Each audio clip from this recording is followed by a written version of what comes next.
श्यामा की उम्र 8 साल थी। 2 साल पहले ही उसकी माँ का देहांत हो गया था। घर में श्यामा और उसके पिता के अलावा तीसरा कोई नहीं था।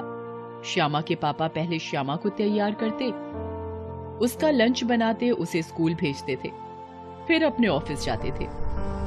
एक दिन श्यामा के पिता उसके बाल बना रहे थे। जल्दी करो पापा, एक ही चोटी बनाने में आपने इतनी देर लगा दी। मम्मी होती तो 1 मिनट में कर देती। क्या करूं बेटा, तेरी माँ जैसा हुनर मुझ में नहीं है। इसीलिए तो कहती हूँ कि मेरे लिए नई माँ लेकर आओ। नई माँ मुझे तैयार करेगी, मेरा लंच भी बना देंगी और रात को मुझे कहानियां भी सुनाएंगी। पापा कुछ नहीं बोले, मगर उनके मन में ये बात घूमती रही। ये पहली बार नहीं था जब श्यामा ने ऐसा कहा था। इससे पहले श्यामा ने और उनके ऑफिस के दोस्तों ने भी उन्हें दूसरी शादी करने का सुझाव दिया था। अरे यार, अभी तुम्हारी उम्र ही क्या है? क्या सारी उम्र अकेले रह पाओगे? और ये भी तो सोचो कि घर में एक औरत होगी तो तुम्हारा बोझ भी कम होगा, और आजकल दूसरी शादी को कोई बुरा भी नहीं मानता है। हाँ। वो सब तो ठीक है, मगर डर लगता है कि कहीं जिसे मैं श्यामा की माँ बनाकर लाऊं, वो उसे प्यार दे भी पाएगी या नहीं। अरे यार, अब वो जमाना गया। हाँ? अब ये सौतेला वोतेला कोई नहीं देखता। तुम बेधड़क शादी करो। हाँ। इसके कुछ दिनों के बाद पापा सचमुच श्यामा के लिए एक नई माँ लेकर आ गए। नई माँ को देखकर श्यामा बहुत खुश हुई। नई माँ का नाम सुशीला था। जिस अस्पताल में श्यामा की माँ की मौत हुई थी, वो उसी अस्पताल में नर्स थी। वो एक नंबर की लालची किस्म की औरत थी। वो अस्पताल में वहाँ के कंपाउंडर शंकर और डॉक्टर भंडारी के साथ मिलकर लोगों के शरीर के अंग निकालकर उनका सौदा किया करते थे। सुशीला ने आते ही श्यामा को खूब प्यार दिया। पापा ने भी सोचा कि चलो, श्यामा को भी अब अपनी माँ की कमी नहीं खलेगी और उसे सुशीला का भरपूर प्यार मिलता रहेगा। मगर ये उनका वहम था। उनके सामने तो सुशीला श्यामा पर बड़ा प्यार लुटाती थी, मगर उनके जाते ही उसका रूप बदल जाता था। एक दिन, कहाँ जा रही है? स्कूल के लिए तैयार होने जा रही हूँ माँ। हाँ, बड़ा गवर्नर बनना ही है ना तुझे? देख नहीं रही कि आज मेरी तबीयत खराब है? चल जल्दी से जाकर बर्तन धो और फिर मेरे सिर में तेल लगा देना। मगर नहीं माँ, आज तो मेरी परीक्षा है। इस बात के जवाब में सुशीला ने उसे 2 झापड़ लगा दिए। बेचारी श्यामा रोते सिसकते घर का काम करने लगी। उस दिन के बाद तो ऐसा अक्सर होने लगा। सुशीला जब तब बीमारी का बहाना बनाकर श्यामा को स्कूल नहीं जाने देती थी। डर के मारे श्यामा ये सब बातें अपने पापा को भी नहीं बता पाती थी। जब श्यामा टीवी देख रही थी, देखो इस महारानी को, ये महारानी या तो पूरे दिन टीवी में घुसी रहेगी या पूरे दिन चढ़ती रहेगी। ए महारानी, अगर तेरा टीवी देखना खत्म हो गया हो तो चलकर घर का कुछ काम ही कर ले। काम की ना काज की, दुश्मन अनाज की। एक दिन श्यामा स्कूल गई थी और उसके पापा ऑफिस। तभी सुशीला से मिलने उसके अस्पताल का दोस्त शंकर आया। और सुशीला जी, कैसी कट रही है? जलाओ मत शंकर, तुमने तो कहा था कि राज करूंगी इस घर में, मगर यहाँ तो इस बाप बेटी के नखरे उठाने पड़ते हैं। तुम बताओ यहाँ आना कैसे हुआ? 2 लाख कमाने हैं। 2 लाख? शहर के रईस घनश्याम दास के 8 साल के बेटे के दिल में छेद है। उसे एक दिल की जरूरत है। तो क्या, तुम्हारी लाडली बेटी की उम्र भी तो 8 साल है। दिल का ऑपरेशन 1 महीने के भीतर हो जाना चाहिए। बोलो, क्या कहती हो? सुशीला पर लालच का नशा चढ़ चुका था। वह बोली, अगले हफ्ते श्यामा के पिता ऑफिस के काम से दिल्ली जाने वाले हैं। घर पर सिर्फ मैं और श्यामा ही रहेंगे। तब मैं उसे लेकर डॉक्टर भंडारी के पास आ जाऊंगी। मगर उसके पिता को क्या जवाब दूंगी? अरे डॉक्टर भंडारी किस दिन काम आएंगे? उनसे कहकर एक झूठा सर्टिफिकेट तैयार करवा लेंगे कि अचानक से लड़की का हार्ट फेल हो गया और वो मर गई।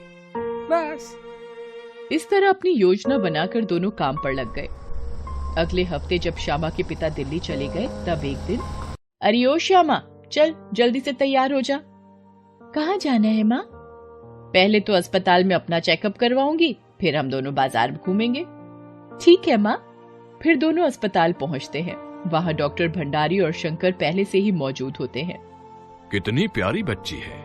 शंकर, अब इसके लिए एक पेप्सी लेकर आओ। शंकर पेप्सी लेकर आता है जिसमें बेहोशी की दवा मिली हुई होती है। उसे पीते ही श्यामा बेहोश हो जाती है। फिर डॉक्टर भंडारी उसका ऑपरेशन कर उसका दिल निकाल लेता है। इसके बाद श्यामा के मृत शरीर को शहर के शमशान में ही दफना दिया जाता है। इसके कुछ दिनों बाद जब श्यामा के पिता घर आते हैं तो वो श्यामा को पुकारते हैं। श्यामा, श्यामा, कहाँ है बेटा तू? देख, दिल्ली से जैसा तूने कहा था वैसे ही गुड़िया लेकर आया हूँ। तभी सुशीला बाहर आती है और दहाड़े मारकर रोते हुए कहती है, अब किसे पुकार रहे हो? श्यामा तो हमें कब का छोड़कर इस दुनिया से जा चुकी है। श्यामा के पिता पर तो जैसे आसमान टूट पड़ा। आंखों से आंसू की धारा फूट पड़ी। रोते रोते उन्होंने कहा, कैसे हुआ ये सब? सुशीला ने एक झूठी कहानी सुनाते हुए उन्हें डॉक्टर भंडारी का जारी किया गया डेथ सर्टिफिकेट दिखा दिया। इसके बाद श्यामा के पापा श्यामा की याद में घंटों आंसू बहाते रहते। उधर सुशीला खुश हो रही थी कि चलो बला टली। इसके कुछ दिनों बाद श्यामा के पापा के जाने के बाद शंकर फिर सुशीला से मिलने आया। अरे आज फिर? अब क्या मुसीबत आन पड़ी? डॉक्टर भंडारी ने भिजवाया है, 2 किडनियों की जरूरत है। अब मैं किडनियां कहाँ से लाऊं? क्यों, तेरे पति की किडनियां नहीं है क्या? सोच ले, 5 लाख मिलेंगे और तेरे पति के मरने के बाद ये घर भी तेरे नाम हो जाएगा। और कोई पूछेगा तो डॉक्टर भंडारी तो है ही। सुशीला के मन में पाप घर कर गया। पैसे और घर के लालच में आकर उसने हामी भर दी।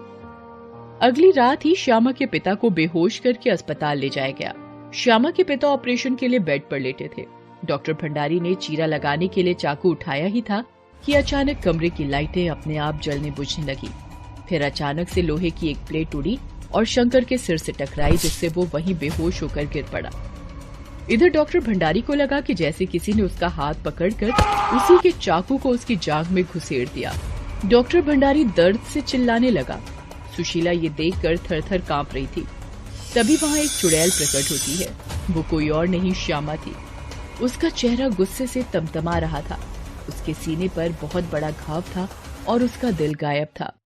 उसने तुरंत ही डॉक्टर भंडारी को गर्दन से पकड़कर उठा लिया और अपने एक हाथ से डॉक्टर भंडारी का दिल निकाल लिया, जिसके कारण डॉक्टर भंडारी तड़प तड़प कर मर गए। इतनी देर में शंकर को भी होश आ गया और उसने पास पड़े चाकू से श्यामा पर वार करना चाहा, परंतु श्यामा ने तुरंत ही उसका हाथ पकड़ लिया और दूसरे हाथ से दिल निकालते हुए बोली, आज तू भी मर डॉक्टर के साथ। तुम लोगों को जीने का कोई हक नहीं है जो कि मासूम लोगों की जिंदगी बर्बाद करते हैं अपने लालच के कारण। ये सब देखकर सुशीला जोर जोर से चिल्लाने लगी, बचाओ बचाओ। माँ, मैंने तो तुझे अपनी सगी माँ से भी ज्यादा प्यार किया था। मैं तेरे सारे जुल्म सहते हुए भी बहुत खुश थी। तू मेरे साथ ऐसे कैसे कर सकती है? मेरे साथ तो जो तूने किया उसे तो मैं माफ भी कर दूं, मगर आज तू मेरे पापा को भी मारना चाहती है। तू औरत नहीं, औरत जाति के नाम पर कलंक है। तुझे जिंदा रहने का कोई हक नहीं है। फिर श्यामा का एक हाथ लंबा होता है और सुशीला की गर्दन को दबोच लेता है। सुशीला उसके हाथ में मछली की तरह छटपटाने लगती है। तूने मुझे माँ कहा है, माँ के नाम पर मुझे एक मौका दे दे, प्रायश्चित करूंगी। श्यामा का हाथ ढीला हो जाता है। अगली सुबह जब श्यामा के पापा की आंख खुलती है तो वो खुद को अपने बिस्तर पर पाते हैं और सामने टीवी पर खबर चल रही होती है कि सुशीला ने अपने सारे गुनाह पुलिस के सामने कबूल कर लिए थे और पुलिस ने उसे डॉक्टर और शंकर के खून के जुर्म में शामिल होना माना। इसके बाद सुशीला को उम्र कैद की सजा मिली। श्यामा के पिता ने श्यामा की याद में एक अनाथ आश्रम खोला, जहां आज सैकड़ों अनाथ बच्चों का लालन पालन बड़े प्यार से होता है। Best Buddies. Hello friends. Thanks for watching this video. अगर आपको ये वीडियो पसंद आया है तो प्लीज लाइक, सब्सक्राइब, कमेंट्स करें इस वीडियो पर और हाँ, शेयर करना भी ना भूलें। और भी मजेदार वीडियो देखने के लिए नीचे दिए गए बेल आइकॉन को दबाएं। देखते रहिए बेस्ट बडीज।